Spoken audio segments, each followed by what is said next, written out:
कल general assembly जो है वो जंगबंदी का ऐलान करती है और आज इसराइल जो है वो फिर निहत्ते जो फलस्तीनी है उन पे फायरिंग शुरू कर देता है। तो उसामा साहब उसको डर किसका है? वो तो यूएनओ को भी से भी नहीं डरता, वो वेस्ट उसको सपोर्ट कर रहा है, अमेरिका सपोर्ट कर रहा है, अरब लीग उसके हक के खिलाफ बात करने को तैयार नहीं है, ओआईसी कोई एग्जिस्ट ही नहीं कर रही।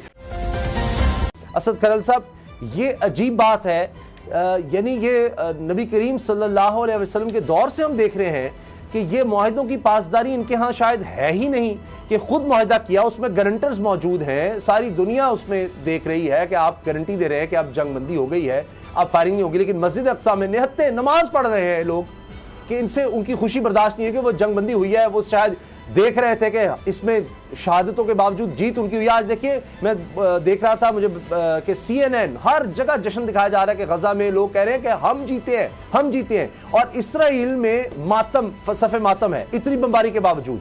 तो ये उनसे खुशी नहीं हजम हो रही या ये मुआहदे तोड़ने की इनकी पुरानी आदत है? उसामा साहब, अभी जितनी पुरानी और जो एक मिसाल आपने दी उससे पुरानी, तो जब से हम इस्लाम की अगर तारीख़ इस्लाम की बात करें तो बिल्कुल नबी सल्लल्लाहु अलैहि वसल्लम के जो दौर के अंदर भी मुआहदे ये जो कुफार हैं उनसे करते थे और अपने फ़ायदे के लिए मुकर भी जाते थे। वो तो आज तक मुआहदे सियासी हों या गैर सियासी हों, सफारती हों। अभी देखें ना, जरदारी साहब ने चार्टर ऑफ डेमोक्रेसी पे कहा था, अभी रिसेंट वो तो माजी करीब की बात करते हैं ना, उनके साथ तो कंपैरिजन नहीं हो सकता। यानी आप जो दो मुल्कों के एक मुआहदे की बात कर रहे हैं ना, वो तो एक बहुत बड़ी हस्ती है हमारी पूरी कायनात के लिए। तो यहाँ पे वो देखे ना, जरदारी साहब ने कहा कि ये मुआहदे कुरान हदीस थोड़े हैं, सियासत में जो कसम कुरान है वो तो मान जाना। और ये एक बात, उसामा साहब, मुआहदे कौन तोड़ता है? ताकतवर। सालिस किसके साथ होता है? ताकतवर के साथ। क्या कभी एक गांव के अंदर, एक मुल्क के अंदर लड़ाई हो जाए दो कबीलों में, या किसी गांव में हो जाए, एक दफ्तर के अंदर हो जाए, तो सालिस जो है वो किसकी पासदारी करेगा? जो ताकतवर होगा। जो साहब वो सालिस ही कैसा, फिर मुकाजी ही क्या कि जो ताकतवर जज ही क्या? ये कौन सी सालिस है? सबसे क्या वो सबसे बड़ा फोरम है यूएनओ, अक़वाम मुत्तहिदा का जो फोरम है, अक़वाम आलम का सबसे बड़ा फोरम है जी, वो सालिस है जी। उसने मजम्मत की, उसने करारदाद की, अमेरिका ने बदमाशी करके उसने कहा जाओ सिक्योरिटी काउंसिल कर, खबरदार मैं तुम्हारी बात नहीं सुनता। इससे बड़ी कोई मिसाल है? मैं कुछ जज्बाती बात नहीं कर रहा। नहीं बिल्कुल। अब ये आप बात कर रहे हैं कि इसराइल की हटधर्मी जो कह रहे हैं आप बरकरार है। गजा में जंग बंदी जो है वो उन्होंने बाजार कर ली और उसके बाद बमबारी और सारी चीजें जा रही हैं। इसके बाद मुआहदे की खिलाफ वर्जी जिस तरह उन्होंने कहा उन्होंने कर दी। फिर मैं क्रक्स उसका बता रहा हूँ, दरिंदगी जो है उससे बाज नहीं आ रहे। अब उनको रोकेगा कौन? कौन रोकेगा? यूएनओ कह रहा है कि बाज आ जाओ।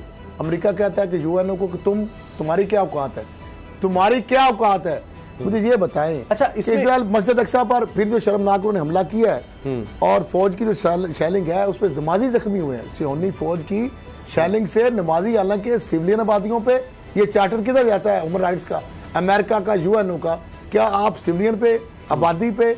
लेकिन वो तो मसाजिद मुकद्दस जो बारगाह जो मकामात है वो तो हमारे लिए उतने ही होते हैं पूरी दुनिया के लिए, बल्कि मुसलमान तो इसके ऊपर कारबंद है। कभी गिरजे पे हमला किया हो मुसलमानों ने, तारीख उठा ले, कभी किसी मंदिर पे हमला किया हो, कभी उनके किसी भी मजहबी हिफाजत की है, सजाएं दी हैं पाकिस्तान के अंदर। फिर उसके बाद इजराइल पर ब्रिगेड का हाल, मैंने बाबर डोगर साहब को शामिल में अगर आ जाएगी जी तो वो इजराइल के साथ होगी या फलस्तीन के साथ होगी? बिल्कुल ठीक। आपने बड़ा अहम नुक्ता उठाया है कि ये तो ताकतवर जो होता है वो जंगबंदी है। जंगबंदी है किसके लिए?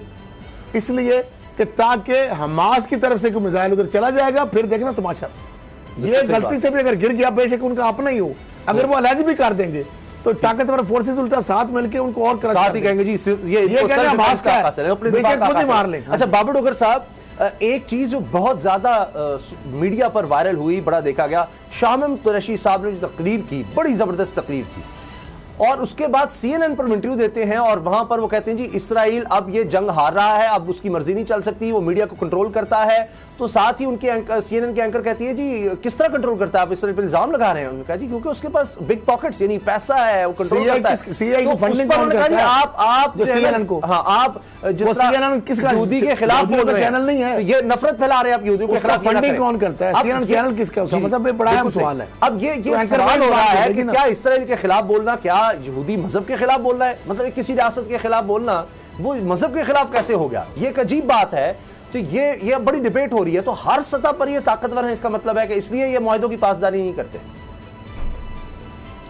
उसामा साहब, कल जनरल असम्बली जो है वो जंग बंदी का ऐलान करती है और आज इसराइल जो है वो फिर निहिते जो फलस्तीनी है उन पे फायरिंग शुरू कर देता है।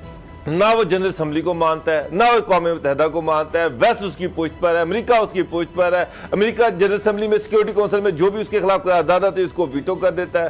तो उसामा साहब, उसको डर किसका है? वो तो यूएनओ को से भी नहीं डरता। वो वेस्ट उसको सपोर्ट कर रहा है, अमेरिका सपोर्ट कर रहा है, अरब लीग उसके हक के खिलाफ बात करने को तैयार नहीं है, OIC कोई एग्जिस्ट ही नहीं कर रही। वो बेचारे निहत्ते फलस्तीनी है, उनकी दुनिया में कोई मदद करने को तैयार नहीं है। मालिक जो थे वो फलस्तीन के हक में बोले, वहाँ पर जो निहत्ते लोग थे उन पे जो गोलियां बरसाई जा रही हैं उसके खिलाफ बोले। लेकिन इसराइल ने तो उसकी कोई परवाह नहीं की, जंग बंदी की परवाह नहीं की। मिस्र जो ब्रोकर करा रहा है सीज फायर को, उसकी सालसी को भी उन्होंने माना। आज उन्होंने फिर उन पे फायरिंग खोल दी। तो सर, उसकी मेन वजह ये है, दुनिया का सारा मेन स्ट्रीम बड़ा मीडिया जो है वो उनके साथ है। 22 दिन उन्हें 69 फिलिस्तीनियों को मारा। दुनिया में किसी बड़े अखबार ने, किसी बड़े चैनल ने उनके खिलाफ एक लफ्ज नहीं लिखा। तो उस पर तो साफ जाहिर है कि यहूदियों का कंट्रोल है सारे। डोगर साहब, सिर्फ एक सवाल हाथों में कठपुतली बना हुआ है। जिस तरह से मोदी का मीडिया जो है, इंडिया का जो मीडिया है वो मोदी के हाथों में कठपुतली बना हुआ है, इंटरनेशनल मीडिया जो है इसराइल के हाथों में कठपुतली बना हुआ है। ये दोनों का मोडस ऑपरेंडी एक ही है, चाहे वो मोदी है चाहे वो इसराइल है। इसराइल इंटरनेशनल मीडिया को कंट्रोल करता है, मोदी जो है वो इंडिया के मीडिया को कंट्रोल करता है। वहां रहते कश्मीरियों को मारा जाता है, मुसलमानों को मारा जाता है, उनकी नस्ल कुशी की जाती है, कोई उनका मीडिया बोलता नहीं है। इधर जो है इसराइली जो है वो फलस्तीनियों को मार रहे हैं और इंटरनेशनल मीडिया ये कह रहा है कि जो उनको डिफेंस का राइट हासिल है, यानी कि इसराइल को डिफेंस का राइट हासिल है उन फलस्तीनियों के खिलाफ जिनके पास कुछ है ही नहीं है, उनको मारने के लिए कोई चीज ही नहीं है। वो जो मिसाइल उन्होंने मारे उनकी क्या हैसियत है? आधे मिसाइल तो वहां पे गिर ही नहीं सके। वो इसराइली अंदाजा लगा लें। तो फिर उसामा साहब, ये तो मुझे लग रहा है कि ये जनरल असम्बली ये सारा कुछ बेमानी हो गया रह गया है। अगर ये इसराइल को नहीं रोक सकते तो ये सारी चीजें बेमानी है। लेकिन चीन के खिलाफ बहुत ज्यादा इसराइल अब कह रहा है, एहतजाज कर रहा है जी, चीन इसमें क्यों आ रहा है। खासतौर पर रूस ने कहा कि अब हम मजीद बर्दाश्त नहीं करेंगे। तो ये लगता है कि इन ताकतों का भी ये अमेरिका के खिलाफ या इसराइल के खिलाफ इकट्ठे होना ये भी बड़ा मानी खेज है कि